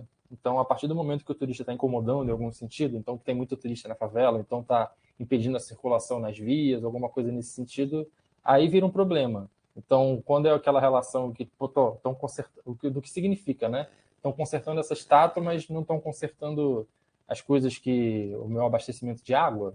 Isso é um problema, né? Mas é um problema mais relacionado a um projeto de cidade, ao turismo, do que de fato a estátua. Eu nunca ouvi ninguém falando que preferia que não tivesse aquela estátua ali na favela. Não ouvi mesmo, assim. Então, muito pelo contrário, na verdade. As narrativas relacionadas ao turismo e essa estátua do Michael Jackson, eu acho que já estavam um pouco presentes antes. O meu campo começou em 2015, né? Mas acho que já estavam um pouco presentes antes. Mas no momento da pandemia, a gente viu muitas pessoas falando: a gente está vendo a pandemia aqui e, mais uma vez, ninguém vai fazer nada relacionado às favelas, não vai ter nenhuma política de assistência para a gente, alguma política de garantia de direitos sociais. Então, o Michael Jackson estava certo, né? Eles não se importam com a gente. Então, é muito um dispositivo de denúncia, assim, volta bastante essa narrativa de que é uma narrativa um pouco legitimada por um americano também, né? Por esse americano branco que veio ali, deu visibilidade para isso. Então, a gente acaba sempre voltando um pouco para 96, né? Que foi muito tempo atrás. As pessoas falam: nossa, a gente ainda tá igual a 96, eles ainda não ligam pra gente, sabe? Então, é um pouco, acho que o que mais aparece relacionado, assim, de cotidiano, relacionado à estátua e à visita do Michael Jackson, é isso, assim. Eu escuto muito mais isso, as pessoas acionando a estátua e essa visita como um dispositivo de denúncia, do que como uma contrariedade relacionada a isso. E para responder, antes de entrar nas coisas que o Guilherme colocou, que são um pouquinho mais complicadas, respondendo à pergunta relacionada à coisa do fato museal, foi no decorrer da pesquisa eu já vi a intenção de abarcar essas tantas outras problemáticas sociais. Eu diria que é muita coisa das mobilidades, na verdade. Acho que quando a gente pesquisa a partir de tentar observar o que está se movendo, chega um ponto que a gente fala: nossa, quanta coisa está se movendo agora, o que eu faço com isso, né? Porque é isso, assim como eu não daria conta nem no artigo, nem na minha dissertação de colocar, por exemplo, essa notícia que está compartilhada com vocês, que é o autor da estátua, as interações dele relacionadas à estátua, é muita coisa que precisa ficar de fora, né? Então tem um pouco uma seleção também dos relevos que você quer dar para a pesquisa, de quais são as coisas que você considera mais ou menos importantes. O meu interesse de pesquisa era um pouco pensar como está o turismo na favela Santa Marta nesse período de 10 anos de pacificação, sabe? Agora que a pacificação está um pouco acabando. E aí a estátua surgiu para mim como uma unidade analítica que me ajuda a comunicar sobre isso, né? Mas, ao mesmo tempo, na minha dissertação, eu comecei a falar sobre mensagens de celular relacionadas à violência policial, como as pessoas trocam mensagem pelo celular durante um tiroteio. Então, é isso. Quando você entra e começa a navegar por essa perspectiva das mobilidades, o que eu falei no começo é muito produtivo, porque permite ser muito criativo com relação à pesquisa, né? Porque por a gente ter essa perspectiva mais processual, as coisas não param de acontecer. Então, foi um pouco tipo, eu preciso parar a minha pesquisa em algum momento aqui, porque continua acontecendo. Então, essa foto do Michael Jackson com a máscara não está na minha dissertação, mas quando eu fui escrever o artigo, eu falei: mas como que eu não coloco isso? Porque se isso ajuda a comunicar sobre aquela coisa que eu estava falando ali. Então, acho que toda essa coisa das mobilidades, a gente não precisar congelar um fenômeno social no tempo, permite que a gente continue pensando sobre esse fenômeno e como esses movimentos vão se atualizando em algum sentido, né? Mas aí, só interrompendo um pouquinho, aí entra aquela questão, né? Onde é que cortar, né? Quando cortar a rede, né? Que é aquela questão da Strater, né? E quando é que a gente corta? Como fazer essa escolha, né? Enfim, só uma provocação que não quis perder a oportunidade. Não, um pouco a pergunta da coisa do campo também, né? De como é que eu fui negociando minha presença no campo. Eu era um jovem estudante de graduação, muito interessado no trabalho da Bianca, e daí na verdade, a minha pesquisa de graduação, eu apliquei 180 questionários sozinho com pessoas lá, então não era nem etnógrafo ainda. Eu fiquei lá, eu fiquei conversando com as pessoas, eu apliquei, acho que foram 80 para turistas, 80, aquele formulário estruturado mesmo ali, de sim ou não, para 80 turistas e 80 moradores. E depois eu descobri que, na verdade, eu tinha feito uma grande etnografia ali, porque eu estava aplicando aqueles questionários, eu estava ficando naquele lugar ali o tempo todo. Então, a minha primeira entrada foi fazendo essa pesquisa, que também tinha uma contrapartida mercadológica. Então, eu perguntava para esses turistas qual era o interesse deles que estarem ali, se eles gostaram do tour, o que eles achariam melhor ou pior. Então, eu entrei um pouco por essa via mais mercadológica mesmo, que hoje em dia, pensando, é muito alinhado com a gramática daquele momento, né? Então, era o pesquisador que quer dar algum suporte mercadológico para essas atividades continuarem acontecendo. Mas corta para 2020, que esse rapaz que estava na foto, que é um guia de turista que estava fazendo a sanitização, eu ajudei ele a tentar escrever projeto para edital, para conseguir financiamento, para dar continuidade às ações que ele estava fazendo. Então, acho que é um pouco aquela coisa, que a presença no campo tem que ser constantemente negociada e renegociada, sabe?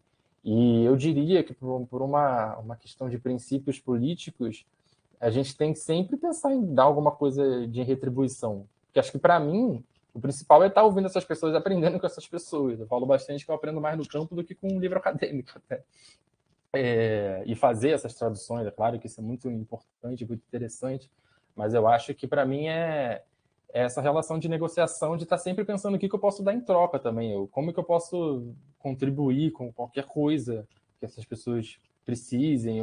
Acho que é uma coisa de estar acessível mesmo, né? Porque é uma questão que, não sei, eu acho que para mim é muito natural isso. Eu não consigo pensar que alguém faça pesquisa sem ser, a pesquisa pelo menos etnográfica, né? Sem ser a partir desse lugar, sabe? Então, vamos lá, agora eu vou responder as coisas do Guilherme, que são mais cascudas. Eu anotei aqui como encarar a perspectiva territorial. Na verdade, teve isso também, né? Eu não lembrava que a coisa das heterotopias estava no texto, que eu submeti esse texto tem mais de um ano, né? E eu não reli agora para essa apresentação, porque as coisas já mudaram. Mas eu acho que a ideia dos regimes de mobilidade é muito interessante para pensar o que eu chamei ali de heterotopia, né? Até porque a própria ideia de regime de mobilidade vem do Foucault, né? Dos regimes do Foucault também, dos regimes normativos, etc. Então, o que eu acho que o que eu estava querendo dizer naquela parte do texto é o que eu trabalhei nesse outro texto da Ponturbe, que é diretamente sobre regimes, né? Que olhando para a estátua, a gente vê que algumas pessoas circulam mais ou menos, né? E, na verdade, esses dias eu estava vendo um estudo de alguém da América Latina falando sobre turismo e de como que tem uma performance de branquitude também relacionada a essa movimentação turística, né? Porque o ponto crítico para mim era por que o turista pode circular pela favela, por que o turista pode ir até o Michael Jackson e voltar em segurança e ninguém não ficar pensando tanto nos riscos, ou pelo menos conseguir fazer isso com segurança, ao mesmo tempo que muitos moradores ficam com medo de andar pela favela, né? Então, por que a polícia para pessoas negras para serem revistadas porque essas pessoas são suspeitas, mas o turista passa por isso e olha com alguma até naturalidade, sabe? Então se sente mais seguro justamente porque tem essa presença policial. Por que a presença policial em um território causa medo para alguns e segurança para outros? Eu acho que esse é um pouco a coisa da heterotopia, né? Como que no mesmo lugar a gente vê diferentes perspectivas de vida e experiências subjetivas relacionadas a condições que estão postas de maneira bem parecida, né? Então, como é que a experiência de subjetividade acontece a partir desses elementos, né? E aí a coisa do regime de mobilidade é muito sobre isso também, né? Que são as regulações, as formas de controle, as vigilâncias, as infraestruturas que dão suporte para facilitar o movimento de alguns à medida que prejudica o movimento de outros, né? O exemplo clássico para pensar os regimes de mobilidade é o aeroporto. Então, por que no aeroporto algumas pessoas que têm determinados documentos, por exemplo, um passaporte europeu, só coloca ali na maquininha e passa direto, enquanto outras são criminalizadas, não podem viajar de um lugar para o outro porque elas têm um outro passaporte, sabe? Então, por que algumas pessoas circulam mais ou menos? Então, eu acho que eu estava tentando um pouco trazer essa perspectiva que, se a gente pensar assim, o aeroporto também se torna um pouco heterotopia, né? Então, para além de não lugares, dessas coisas, é tipo um lugar que tem muita desigualdade colocada ali, né? Então, acho que eu estava pensando um pouco nesse sentido, mas se eu tiver parecer, eu acho que eu vou tirar a heterotopia e colocar o regime, porque eu acho que rende mais dentro do campo das mobilidades. A coisa de negociar a presença no campo eu já respondi. E essa pergunta do operador é muito boa, né? Porque eu acho que rende... Na verdade, eu acho que a gente... Porque os estudos das mobilidades vieram das coisas dos automóveis e também das coisas do turismo, né? A Michelle falou sobre isso recentemente. Então... Acho que para pensar em operador sem para o turismo, a gente pode pensar em estrada, em aeroporto, todas essas infraestruturas que de alguma maneira regulam deslocamentos, né? Mas aí te respondendo, principalmente a partir da coisa das prisões, eu acho que a tese da Bruna Bumachar, que foi orientada pela Vera Teles, é muito boa, porque ela está estudando mulheres em prisões, né? Eu acho que ela está, não sei os 2 países que ela está articulando a partir da pesquisa dela, mas ela faz parte da pesquisa dela a partir de cartas que ela está levando de pessoas presas para pessoas que estão, para a família dessas pessoas que estão em outros lugares que não são as prisões, né? Então tem muita, e a Vera também é uma das mobilidades, sem ser diretamente das mobilidades que eu estou dialogando, pelo menos, né? Mas como que pensar o movimento a partir das prisões, e de fato estar numa prisão é uma baita perspectiva de imobilidade, né? Então você colocar uma pessoa ali dentro, e é interessante também, eu não sei se essa pessoa está aqui, mas a gente eu estava dando uma monitoria de um curso da Bianca sobre metodologia, e aí a ideia é que os alunos formassem grupos para pensar projetos de pesquisa relacionados à pandemia. E teve um grupo que pensou numa coisa chamada Jumbo, que são umas cestas de suprimentos que as famílias levam para as pessoas presas, né, para as pessoas que estão em situação de encarceramento. E estudar a mobilidade desses jumbos é muito interessante, né, de pensar quem produz, quem leva, por que entra, por que não entra, o que está ali dentro, sabe? Então isso é muito mobilidade, muito, assim. E como que isso abre uma outra perspectiva para estudar a prisão, né? Porque não é estudar nem o que está dentro nem o que está fora, mas é o que está dentro e fora ao mesmo tempo, né? E como é que se dá esse processo, né? Então, por que às vezes pode entrar, por que às vezes não pode entrar, e etc, né? Então, eu acho que é um pouco aquilo que eu falei antes, né? Para estudar pelas mobilidades requer alguma criatividade de tentar pensar um pouco fora da caixa, né? Nesse caso, é pensar na própria caixa, né? Mas eu acho que abre um campo de possibilidade que é gigantesco também. E aí, por fim, só para dar mais um exemplo, tem uma doutoranda da UFSCar, sob orientação do Gabriel Feltran, a Isabela Pinho, que ela está estudando rotas de cocaína. Então, ela está estudando por que algumas substâncias circulam para alguns lugares, e as de melhores qualidades vão para a Europa, e as que são de pior qualidade ficam no Brasil, e por que circula dessa forma, quais são os interesses relacionados a isso, quais são os valores, quais são os custos, quais são as fricções no sentido de negociação, né? Como que passa por um lugar, como passa pelo outro, qual lugar é mais fácil, mais difícil de passar. Então, estudar esses mercados ilegais também. E aí, um curador a partir dos portos mesmo, né? Ela estuda no Porto de Santos. Então, também é um pouco pensar por essa perspectiva de um lugar que é como se fosse estrada, né? Que é um curadouro no sentido mais óbvio do termo, mas também trazer uma perspectiva que é bem inovadora para isso, né? Que é pensar a circulação de substâncias ilícitas. Então dá para ir muito longe, né? Agora eu vou ler o que vocês falaram no chat aqui, que eu não li nada. A gente pode fazer, né, Francisco? Não sei o que você acha, uma rodadinha final antes da gente... Né, porque eu acho que o pessoal tá bem assim, entusiasmado, né? A Cláudia tinha falado que queria fazer uma colocação. Enfim, não sei se tem outras pessoas, mas uma questão, assim, só para não perder a oportunidade, muito interessante. Tem várias questões super interessantes do teu trabalho em termos de como que ilustram, né, aspectos importantíssimos que a gente vem discutindo aqui, né? Um deles é a ideia de situação, né? Que é esse isolamento intelectual de uma determinada cena, né? Em que você pode presenciar em loco o encontro, né, a colisão de fluxos vindos de lugares ou de escalas muito distintas, né, e os efeitos dessa colisão no espaço, né, para entender como que isso, o que estrutura, vamos dizer assim, o que conforma essas territorialidades, né. E aí eu lembrei de um caso, né, de uma situação maravilhosa do teu artigo, que é o momento em que você relata quando o óculos da estátua vai ser reparado, né? E aí você fala até de um momento, né? E aí eu não sei se você estava presente ali, mas que estavam os jornalistas fotografando o reparo do óculos, né? Os turistas também, né? Com o artista da estátua e com o cara que estava reparando e com o secretário de turismo, enfim, que você exibiu lá no começo da tua fala. E ao mesmo tempo as pessoas estavam fazendo reclamações, postando reclamações, tipo assim, os caras vêm aqui arrumar a estátua, mas tá faltando água aqui, tá faltando eletricidade, né? E como que a situação, né, de olhar os turistas os turistas e os jornalistas fotografando o reparo da estátua como um ritual, né? Ao mesmo tempo, os moradores reclamando da falta de condições mínimas, né, de subsistência por conta da negligência pública, né? Como que esse encontro, né, nessa situação, né, ajuda a gente a entender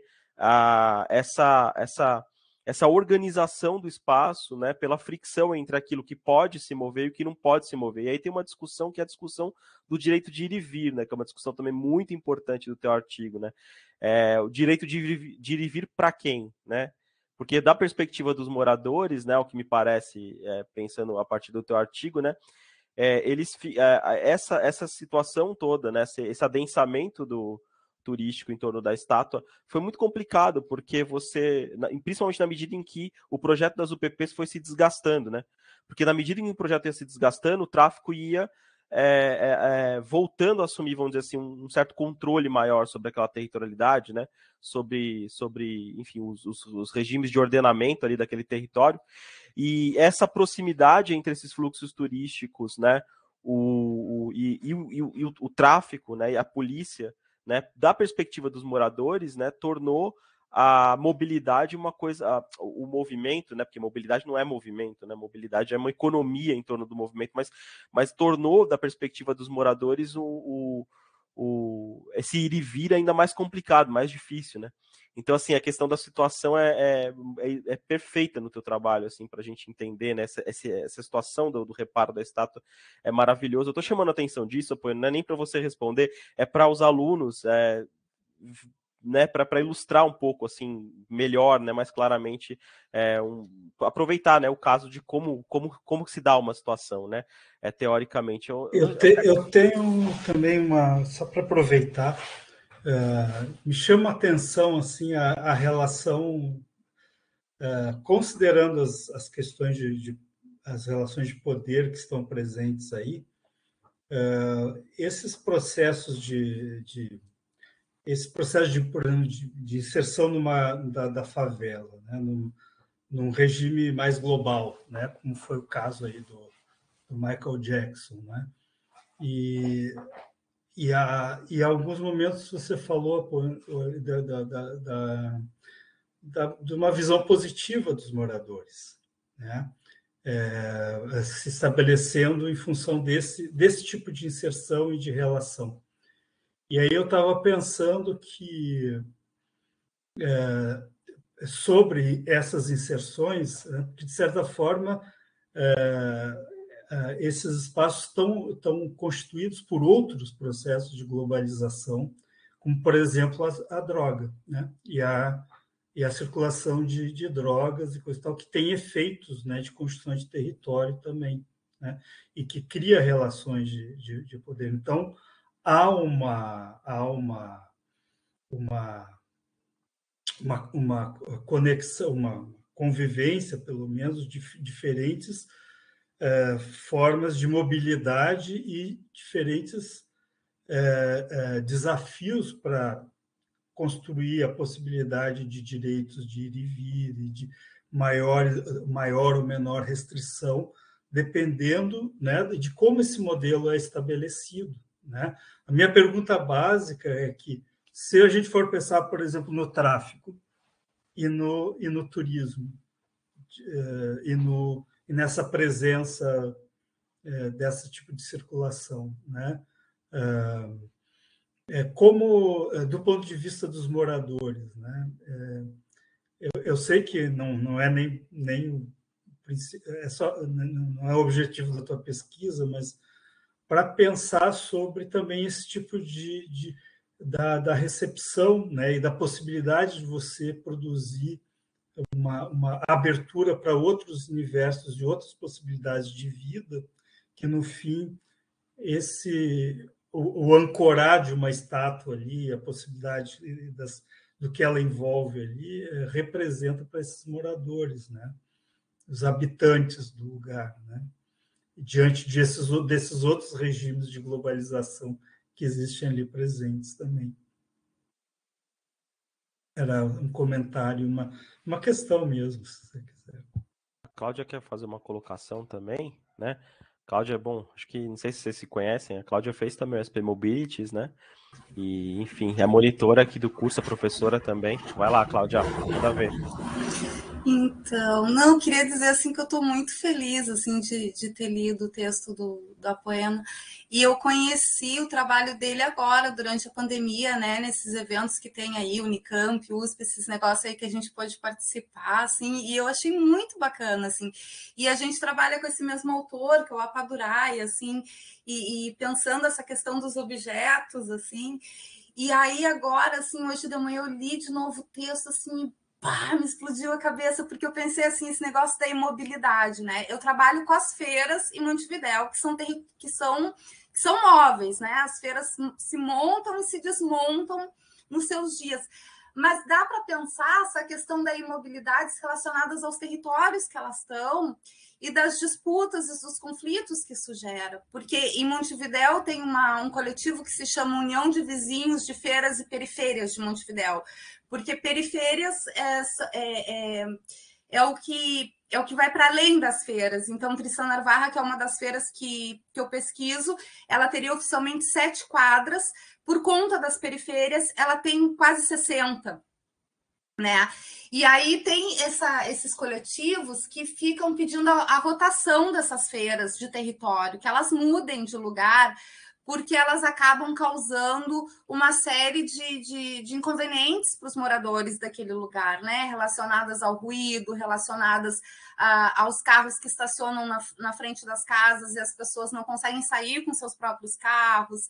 Então, assim, eu pensei assim, poxa, eu não tinha pensado, né, em abordar por esse viés a questão da união de vizinhos e desses conflitos, né? A questão de mobilidade.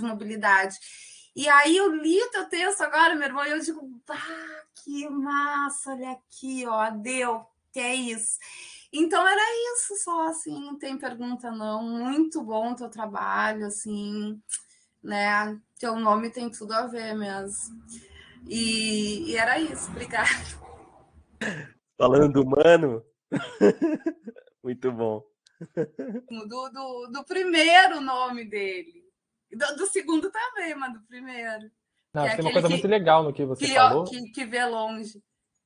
Que eu acho que o que eu pensei enquanto você falou é que, na verdade, a gente... E é um pouco a crítica que a gente faz um pouco também a coisa o pensamento mais óbvio sobre as mobilidades, que as pessoas geralmente associam que mobilidade, quem tem poder é quem está se movendo, né? Mas, na verdade, o poder é determinado pela escolha do movimento, né? Sobre você mesmo ou sobre alguma outra coisa, né? Que é um pouco a coisa que na teoria chamam de motilidade, né? Que é a determinação sobre se quer se mover ou não. E eu acho que o exemplo clássico que eu sempre uso para falar sobre isso é o caso das emoções, né? Que, na verdade, a disputa de quem está sendo removido é por ficar em um lugar, né? A pessoa está lutando para ter a casa dela parada naquele lugar, né? E para não ser movida de um lugar para o outro, né? Então, a coisa da pandemia também fala bastante sobre isso. E parece que também que o seu exemplo é bastante sobre isso, né? Sobre as pessoas que querem determinar o movimento de uma coisa, né? Por mais que quem esteja participando disso seja arbitrário, né? Em relação a elas, né? Sem negociar com essas pessoas. Eu não quero que você vá para lá porque você está me incomodando, né? Então, quem determina o movimento de quem ou de qualquer coisa, né? E eu acho que você vai gostar bastante da apresentação do Vinícius também, o Guilherme falou que ele vai apresentar, porque ele estuda a Feira da Cantuta, que é uma feira de imigrantes bolivianos, e eu acho que também o trabalho dele é muito bom, né? E ele pensa bastante a feira como um ancoradouro também. Então, acho que, assim como a estátua, na verdade... eu acho que esse é um pouco o pulo do gato do meu trabalho também, que a estátua é um ancoradouro, mas também é outras coisas, né? Porque ela, ao mesmo tempo, ela estrutura os movimentos, mas ela se move junto com outras coisas também, né? Então, como que acontece esse jogo de múltiplos movimentos e múltiplas permanências também relacionado a uma coisa que deveria estar parada, né? Sobre a coisa da situação social, a minha dissertação, na verdade, são 6 análises situacionais, né? Eu peguei 6... A estátua é uma coisa que vai amarrando as coisas, né? Mas são análises bem situacionais mesmo, e eu acho que a minha contribuição, pelo menos o meu aprendizado em relação a isso, é que a gente vai aprendendo depois a entender o que estava acontecendo naquela hora que a gente estava ali, né? Então, por exemplo, essa situação que eu estava lá acompanhando esse dia que consertou a estátua, eu não pensei em nada disso que eu falei para vocês, eu só estava ali vendo as coisas e escutando o que estava acontecendo, né? E depois, com o tempo que eu fui pensando sobre aquilo, e essa situação me ajudou muito a explicar outras coisas que eu estava pensando, né? Então, como que a análise situacional ela ajuda a amarrar outras coisas que não estão acontecendo naquela cena, mas que produzem aquela cena, né? Então, por exemplo, o texto da Ponto Urb, que debate os regimes de mobilidade, eu pego um protesto de moradores contra a violência policial no Santa Marta para falar do morador que foi assassinado na favela Chapéu Mangueira, que é uma favela que fica em outra parte da cidade. Mas como que naquela situação tinham moradores que vieram dali para reclamar ali, porque a favela Santa Marta tem essa importância de ser a favela modelo. E como que a morte da turista na favela, da Rocinha, que foi em outro momento, também repercute ali, porque tinham moradores do turismo ali também, profissionais do turismo ali incomodados com a violência policial também.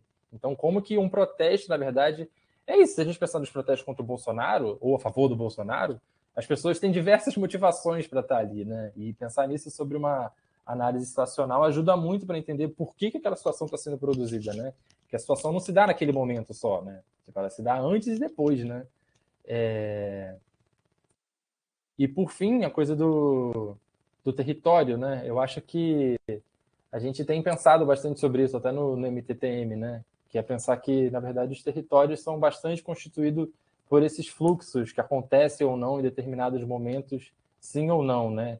Então, é isso. Acho que durante a minha pesquisa de campo eu pude viver isso um pouco na pele, que em alguns momentos eu podia circular com muito mais tranquilidade pela favela, sozinho até, e em outros momentos eu não podia mais circular sozinho pela favela porque já não era mais tão seguro assim. Então, eu acho que pensar territórios a partir dessa perspectiva dos fluxos vai ajudar a gente... Eu estou pensando super sobre pandemia porque minha tese vai ser sobre pandemia, então eu não consigo tirar a cabeça mais disso, né? Estou naquele momento que a pesquisa fica aqui o tempo todo. E eu estou escrevendo outro texto junto com um conhecido meu, que é comparando um pouco a favela Santa Marta e favela Vila Vintém, que fica na zona oeste do Rio de Janeiro. É uma favela bem violenta, assim, que nunca teve muito a representação de segurança. E tem uma outra coisa que eu quero falar também, para não esquecer. Mas a gente está debatendo como que os regimes de mobilidade se modificaram nessas favelas a partir da pandemia, sendo que em uma favela teve essa ação de sanitização, que foi um cara ligado aos negócios da favela, os negócios do turismo, agiu para tomar conta disso, para tentar resolver e fazer alguma coisa relacionada ao coletivo. E na favela que ele está estudando, o tráfico proibiu as pessoas de saírem na rua porque o ordenamento é outro. Então, quem que determina esses fluxos de pessoas mesmo, né? E ele, um pouco na parte dele, ele também discute de que maneira o tráfico acompanha as notícias que estão circulando pela televisão. Então, quando a televisão fala uma coisa, o tráfico vai e proíbe. Depois a televisão modula um pouco o discurso, aí o tráfico fala não sei o que, não sei. Então, quando sai a notícia do Bolsonaro falando certas coisas, essas pessoas assistem, isso muda também, né? Então, eu acho que pensar... E aí outra coisa que eu queria falar, só para arrematar isso, que é mais relacionado ao estudo da pacificação, que é a coisa das drogas, né? Eu acho que é bom pensar também que o que acontece na favela Santa Marta relacionado à circulação de drogas é que o tráfico durante a pacificação continuou tendo tráfico, só foi modulado, né, em termos do que está aparecendo mais ou menos. Então, em algum momento da pacificação, o objetivo falado pelo secretário de Segurança era: a gente não quer mais ver fuzil na favela. Então, acabou toda aquela gramática, aquele repertório sobre inclusão social, sobre pertencimento da favela, à cidade, não sei o quê, virou acabar com o fuzil. E então o tráfico de droga permaneceu, mas se modulou também. E um dos efeitos principais da pacificação, em termos de estado do Rio de Janeiro mesmo, foi que traficantes foram para outros lugares, fazer os negócios deles em outras favelas da cidade.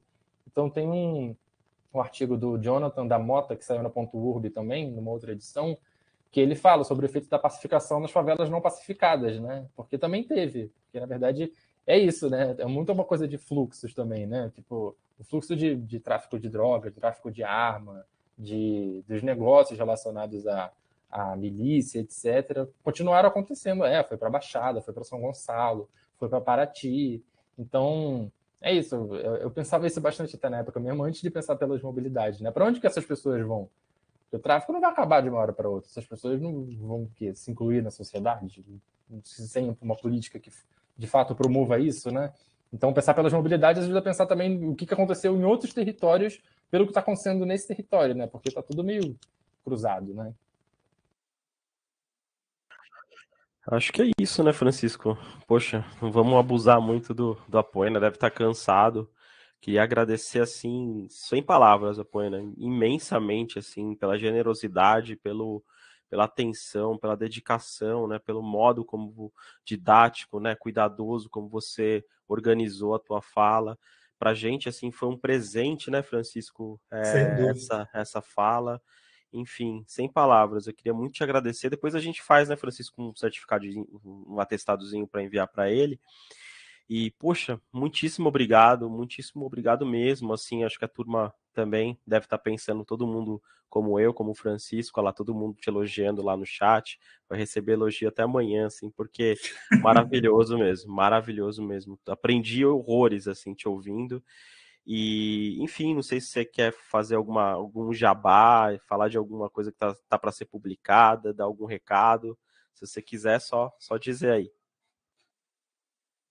Não queria agradecer pela oportunidade de debate aí. Eu acho que é uma coisa que eu estava falando com o Guilherme. Para mim, apresentar a minha pesquisa para outras turmas é muito uma oportunidade de troca. Então, eu vejo menos como aula e mais como um debate coletivo sobre... Acho que vocês colocaram muitas questões que, para mim, não eram tão óbvias e que me fazem até pensar... A gente continua pensando pelas mobilidades, então fazem pensar para frente também, né? Tanto que eu falei de pandemia hoje, na verdade, tudo vai entrar no meu relatório de qualificação também. Eu publiquei algumas coisas nesse ano relacionadas ainda a resultados da minha dissertação. Esse texto da estátua do Michael Jackson que eu tenho chamado de o meu melhor artigo que não foi publicado, porque eu submeti em junho do ano passado e não recebi nenhum parecer ainda. Então eu mandei para uma revista de qualis alto e pelas coisas de pandemia e tal, então não sei o que vai acontecer com ele ainda. Então não consigo prometer também quando que ele vai sair, onde vocês podem achar, mas... Eu acho que as mobilidades, de forma geral, têm atravessado meu trabalho de forma definitiva. Então, e a gente tem advogado bastante por essa perspectiva teórica, né? Então, caso alguém queira trocar alguma ideia, ou então falar de alguma ideia de pesquisa que está tentando elaborar melhor a partir das mobilidades, porque como uma teoria social bem ampla, meio que cabe tudo, né? É só pensar com um jeitinho ali que acho que é muito produtivo e é muito criativo também. Acho que... acho que a minha apresentação, eu queria passar um pouco isso para vocês, né? Que não é óbvio pensar a partir da estátua, mas quando a gente coloca as coisas que estão em movimento nessa perspectiva, ajuda muito a pensar a partir dela, né? Então é isso, eu queria agradecer a vocês, gente. Poxa, então, só para finalizando mesmo, é muito engraçado, né? Assim, eu queria aproveitar para sugerir, né, quem tem Facebook, quem tem rede social, Instagram, que siga lá o grupo MTTM, né?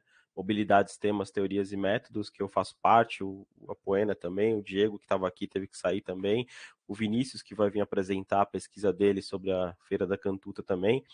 E é muito interessante, assim, é um grupo muito diverso, né? Tem pessoas de vários lugares do país, assim, e a gente faz discussões periódicas, é muito legal, e nas páginas sempre estão divulgando artigos, ideias, conceitos, né? Assim, eles fazem postagens explicando conceitos, né? Enfim, anunciando links, reportagens, então é bem legal seguir, né? Queria dar essa dica.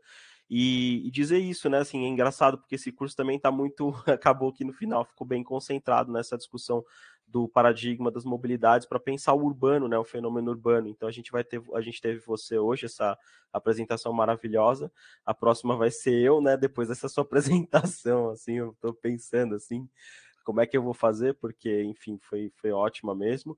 Depois, na sequência, depois de mim, a gente vai ter o Vinícius, vai receber o Vinícius, e vai ser muito legal porque a gente vai discutir processos identitários e dinâmicas socioespaciais urbanas, né? E a gente vai pensar a partir da pesquisa do Vinícius com os bolivianos em São Paulo, que é uma pesquisa incrível, né?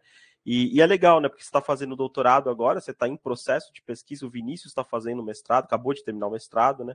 Então é bacana porque é mais horizontal, assim, né? Quer dizer, a gente está conversando aqui com pessoas que estão também em alunos de graduação, mas também o pessoal que está fazendo tese, está fazendo dissertação, então é sempre legal essas trocas que se estabelecem num plano mais horizontal, né? Depois do Vinícius, a gente vai ter uma discussão sobre religião, que a gente vai receber também um outro colega pesquisador, o Thiago. Enfim, o curso tá assim, agradece muito você, né, e também esses outros pesquisadores que vão poder compartilhar com a gente seus conhecimentos. É sempre muito bom para os alunos, e esse é um aspecto interessante das mobilidades, né, porque a gente só está podendo fazer isso por conta das mediações sociotécnicas, né, porque caso contrário a gente dificilmente conseguiria reunir tanta gente bacana num mesmo curso, né. Enfim, Apoena, queria te agradecer muito. Não sei se o Francisco quer fazer alguma palavrinha final antes da gente encerrar. Não, você já falou e acho que é só agradecer mesmo a oportunidade, né, de ter acesso a esses trabalhos e a tua pesquisa mesmo. Bem interessante. Vou seguir aí as publicações e que tiver. Muito inspirador. Espero que o pessoal tenha aproveitado, né, e aprofunde, né, o que foi aberto aqui como possibilidade de trabalho, como o Apoena colocou, né, é uma abordagem, uma teoria social que ela permite configurar diferentes espaços de pesquisa e situações, então é interessante investir mesmo, né? Muito bom. Obrigado pela presença. Bacana, então valeu, Apoena, brigadíssimo. E aí depois eu fico em contato, te passo lá um atestadozinho, depois eu falo com o Francisco, a gente passa. Brigadíssimo, a gente fica em contato então. Valeu, cara, obrigado, valeu, gente. Tchau. Obrigado, viu, gente? Boa tarde.